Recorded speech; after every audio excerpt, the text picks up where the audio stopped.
कुछ देर पहले यह बातचीत की गई थी। सुप्रीम कोर्ट ने इधर पूरी रात बहस के बाद आज सुबह आखिरकार याकूब मेमन को फांसी दे दी। सुबह 6:30 बजे याकूब फांसी के फंदे से झूल गया। बाद में उसका शव घर वालों को सौंप दिया गया और मुंबई में भारी सुरक्षा के बीच बड़े कब्रिस्तान में दफनाया गया।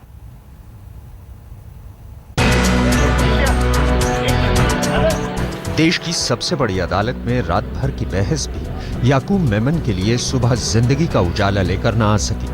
एक अजीब इत्तेफाक था कि जिस दिन याकूब इस धरती पर आया था उसी दिन वो यहाँ से विदा हो गया। सुबह के ठीक 6:30 बजे याकूब को नागपुर सेंट्रल जेल में फांसी दे दी गई। करीब आधे घंटे तक याकूब का जिस्म फंदे से लटकता रहा। सुबह 7:01 पर डॉक्टरों ने उसे मृत करार दिया। सजाए मौत के बाद याकूब के शरीर को पोस्टमार्टम के लिए भेज दिया गया। विपक्ष के सवालों के बीच गृह मंत्री राजनाथ सिंह संसद में बोले कि याकूब को एक निहायत ही पारदर्शी व्यवस्था के तहत सजा मिली है।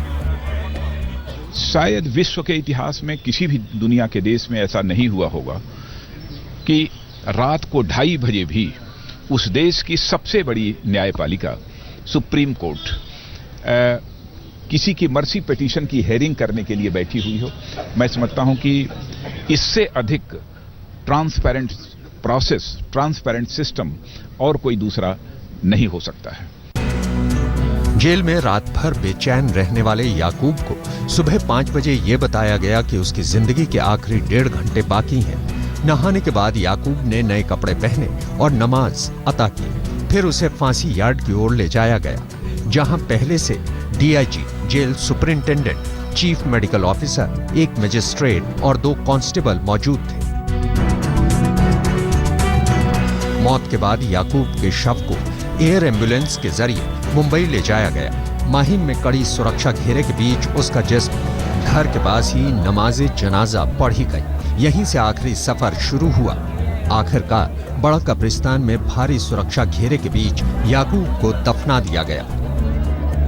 नागपुर से शम्स ताहिर खान और मुनीश पांडे के साथ वीरेंद्र सिंह गुणावर, मुंबई, आज तक। बहस पहले से जारी थी याकूब मेमन की फांसी को लेकर, लेकिन याकूब मेमन को फांसी दिए जाने के साथ ही बहस तीखे सवालों में तब्दील होती चली गई। कांग्रेस ने फांसी के फैसले को लोकतंत्र और न्यायपालिका की विश्वसनीयता से जोड़ दिया, तो बीजेपी ने पूछा कि जितनी संवेदना एक आतंकी के लिए, काश उसका एक छोटा सा हिस्सा बम धमाकों के भुक्तभोगियों के लिए भी होता।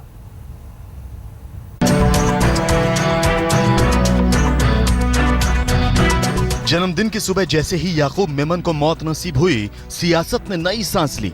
लोकतंत्र और न्यायपालिका की दुहाई देने वाले ही लोकतांत्रिक संस्थाओं पर गंभीर सवाल उठाने लगे।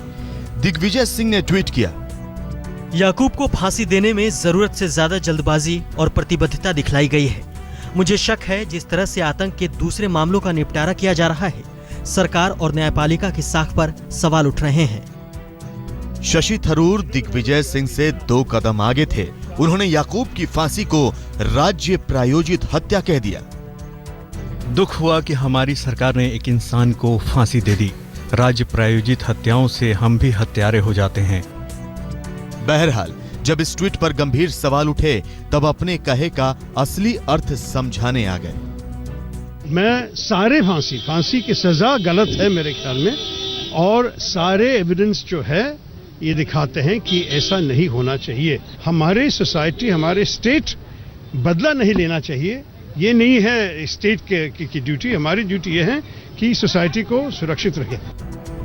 बीजेपी ने पलटवार किया कि देश की न्याय व्यवस्था पर सवाल उठाने वालों ने मुंबई बम धमाकों में मारे गए लोगों के परिजनों का दर्द कितनी बार बांटा।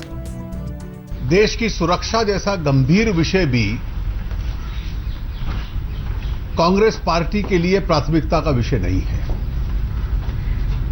1993 के लिए जो दोषी व्यक्ति थे,